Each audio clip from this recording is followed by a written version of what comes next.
naman po yung papuntang Tansa at medyo maluwag din pong traffic. Ulit po sa Robinson, Tejero, General Trias. Yan po medyo may namumuong traffic doon. Pero sandali lang po yun, hindi magtatagal.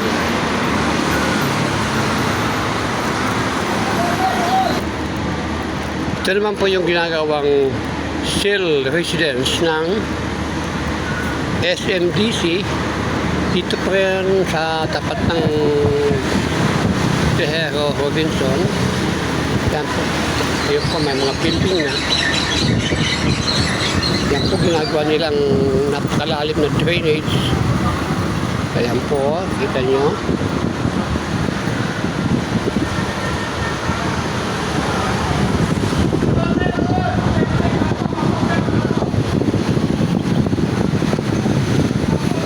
Yung po mga housing ngayon, mga townhouse yun po ay ang may gawa po niya ay ang all homes. No, hindi po all homes. Sabi po, hindi po all homes yan.